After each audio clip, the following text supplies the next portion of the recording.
Gerötete Augen, ständiges Niesen und Juckreiz und Schlaflosigkeit können für Pollenallergiker zur reinen Qual werden. Wie ihr das mit natürlichen Mitteln bekämpfen könnt, zeige ich euch nach dem Intro. Nutzt gerne diese Zeit, liked dieses Video, wenn die Infos in meinem Video euch gefallen haben.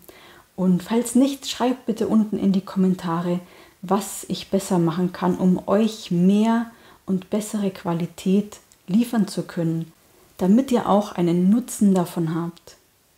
Vielen Dank.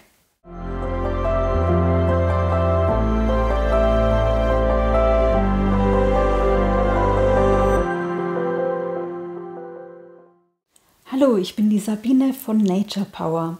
In meinen Videos erfahrt ihr viele hilfreiche Tipps, um euch mit natürlichen Mitteln wieder ins Gleichgewicht bringen zu können und ihr euch somit von lästigen Symptomen befreien könnt. Ich möchte, dass ihr ein Werkzeug in euren Händen haltet, um euch selbst aktiv wieder helfen zu können, damit ihr wieder ein Stück mehr Lebensqualität zurückbehaltet.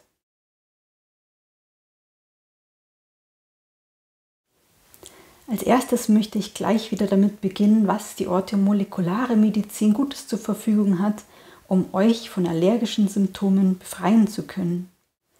Wie ich in meinem Teil 1 schon erwähnt habe, gegen Allergien sind natürlich hier wieder die Wachteleier zu nennen.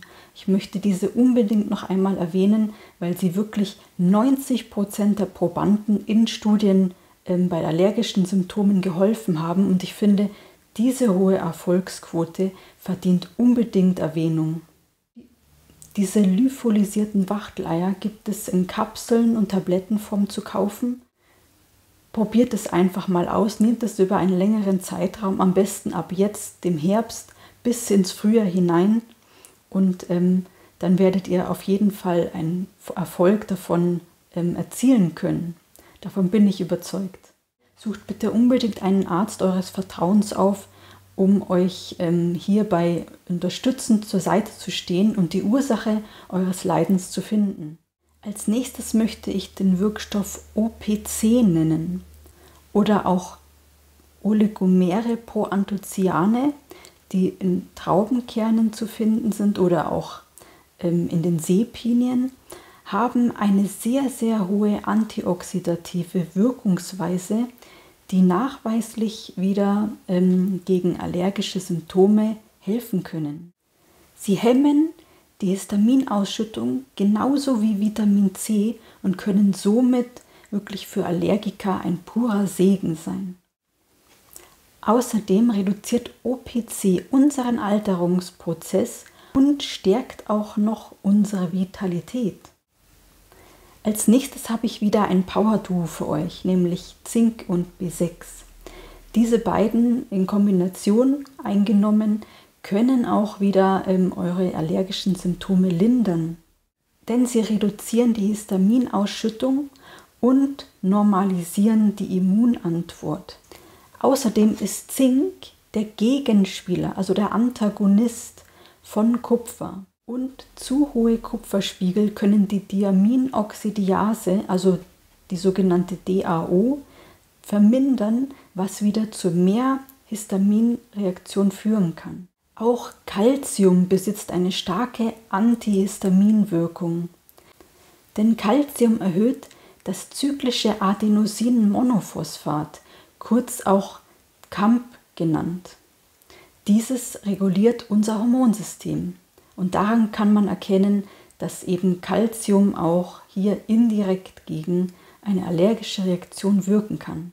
Wie ihr eure Hormone als Frau wieder in den Griff bekommen könnt, habe ich in meinem Video für Menstruationsbeschwerden schon erwähnt. Auch das kann ich natürlich hier oben wieder gleich mal verlinken. Wenn ihr wirklich Zeit und Lust habt, schaut einfach mal rein.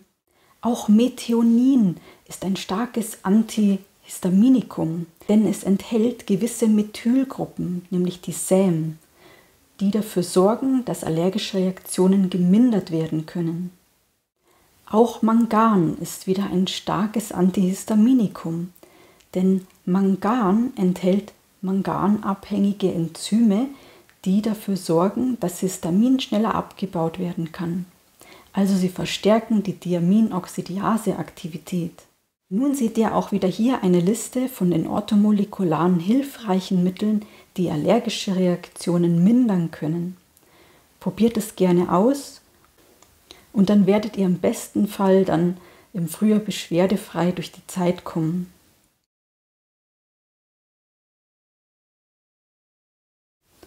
Nun habe ich gerade noch für Pollenallergiker wichtige und hilfreiche Tipps, damit ihr wirklich diese schwere Zeit gut übersteht. Gerade wenn ihr im Frühjahr natürlich euer Fenster öffnet, um eure Wohnung zu lüften oder speziell euer Schlafzimmer, können natürlich vermehrt Pollen in euer Schlafzimmer eindringen und natürlich verbringt ihr die ganze Nacht in eurem Schlafzimmer und atmet dann die ganze Nacht eben über diese Pollen ein. Und wenn ihr dann am nächsten Morgen mit geschwollenen Augen und einer triefenden, verstopften Nase aufwacht, dann braucht ihr euch da deswegen leider nicht wundern. Deshalb solltet ihr am besten nur kurz Stoßlüften und auch eure Bettwäsche 2 bis sogar 4 Mal im Monat wechseln. Bevorzugt gerne Seidenbettwäsche oder Bettwäsche aus Satin, denn dieses glatte Material sorgt dafür, dass Pollen oder auch Hausstaubmilben weniger daran haften können und somit habt ihr weniger Beschwerden und könnt im besten Falle wieder mal eine Nacht durchschlafen. Es gibt auch noch spezielle Milbenbezüge, die ihr unter eurer Bettwäsche auf eure Zudecke hinüberspannen könnt. Diese sorgen dafür, dass Milben, die sich zum Beispiel in Daunenkissen festsetzen, nicht an die Oberfläche dringen können und euch somit den Schlaf rauben. Aber ihr könnt natürlich auch zusätzlich Kissen mit einer Kunststofffüllung wählen, anstatt mit einer Naturfüllung wie Daunen. Bei den Antimilbenbezügen gibt es allerdings sehr starke Unterschiede, die von Hersteller zu Hersteller natürlich schwanken. Es gibt sehr, sehr feinmaschige, die wirklich dann die Milben abhalten, an die Oberfläche zu dringen, oder aber auch welche, die sind nur sehr grob gehalten. Also da müsst ihr am besten euch im Internet genauer informieren. Achtet auf die Kundenbewertungen, wie andere Betroffene damit zufrieden waren und da werdet ihr wahrscheinlich sehr schnell fündig werden. Außerdem sollten Pollenallergiker jeden Abend vor dem Zubettgehen sich duschen, denn gerade in langen Haaren setzen sich natürlich, wenn man jetzt viel an der frischen Luft war, auch die Pollen fest. Und deswegen habt ihr die dann alle in euren Haaren und atmet die auch wieder die ganze Nacht über ein. Deswegen duschen, Haare waschen und dann erst schlafen gehen. Natürlich kann auch wieder Akupressur, Akupunktur und die natürliche chinesische Kräutertherapie zum Vorteil sein bei Allergien. Wendet euch hier bitte an den Arzt eures Vertrauens, um eine geeignete Therapie für euch zu finden. Hier nochmal eine kurze Übersicht über die hilfreichen Mittel, die euch helfen können, gut durch die Pollenzeit zu kommen.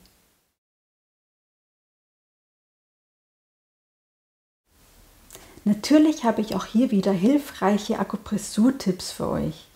Als allererstes möchte ich hier den Punkt Lunge 7 vorstellen. Denn dieser Punkt Lunge 7 fördert das Absteigen eures Lungenqis und die richtige Verteilung in eurem Körper der Lungenenergie. Denn bei Allergien ist es oft der Fall, dass gerade die Verteilung dieses Lungenqis nicht mehr korrekt stattfindet und sich überwiegend auch an der Oberfläche verteilt, was natürlich zu Hautausschlägen oder anderen Symptomen wie Niesen und Juckreiz führen kann. Auch der Punkt Lunge 9 in Verbindung mit dem Punkt REN 17 beseitigt chronische Muster von allergischen Reaktionen und vermehrt auch euer Sammel-Qi. Also dieses Qi sollte auf jeden Fall über das ganze Leben hinweg sehr sorgfältig gepflegt werden und es kann natürlich auch dadurch euer Leben verlängern. Das sogenannte Sammel-Qi setzt sich zusammen aus dem Nahrungs-Qi und dem Atmungs-Qi. Wie ihr jetzt sehen könnt, spielt die Ernährung und die gesunde Atmung oder die gesunde Lungenfunktion einen großen Beitrag dazu bei, dass ihr ein langes und gesundes Leben vor euch habt. Das Sammel-Qi unterstützt im Übrigen die Funktion von Herz und Lunge sehr, sehr stark. Deswegen spielt es auch bei allergischen Reaktionen eine wichtige Rolle, diesen Punkt vielleicht auch mal zu akupressieren. Die nächste Punktekombination wäre Duo 12 und Blase 13.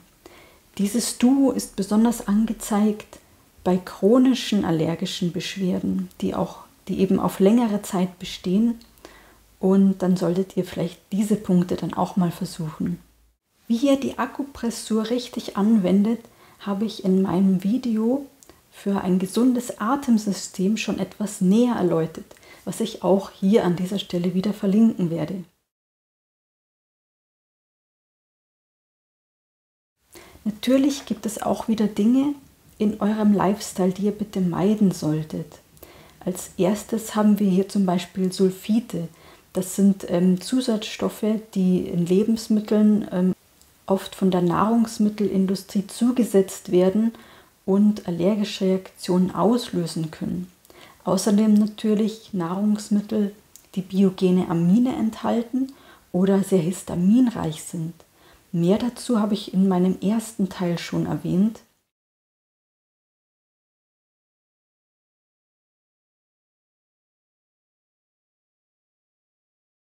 Außerdem, wenn ihr das Fenster den ganzen Tag über sehr weit offen lasst, werden natürlich dementsprechend sehr viele Pollen in eure Wohnung hineinkommen und eure allergischen Symptome natürlich verschlimmern. Auch Stress sollte vermieden werden, denn Stress sorgt dafür, dass auch euer Immunsystem geschwächt wird. Und wie ihr eben schon wisst, wenn ihr auch meinen Teil 1 schon angesehen habt, dann wisst ihr, dass natürlich ein schwaches Immunsystem der Ausgangspunkt ist für allergische Reaktionen. Natürlich solltet ihr auch Inhaltsstoffe in Kosmetikern beachten, wenn ihr unter Allergien leidet. Denn diese dringen natürlich über die Haut in euren Körper ein und verursachen somit auch Beschwerden. Auch natürlich andere Zusatzstoffe wie Farbstoffe, künstliche Aromen oder Geschmacksverstärker können allergische Reaktionen wie zum Beispiel auch einen Asthmaanfall auslösen. Also sei auch hier wieder Vorsicht geboten. Nun nochmal eine Liste über die Dinge in eurem Lifestyle, die ihr bitte meiden solltet, wenn ihr unter Allergien leidet. Es freut mich, dass ihr wieder mit dabei wart und euch so für eure Gesundheit interessiert.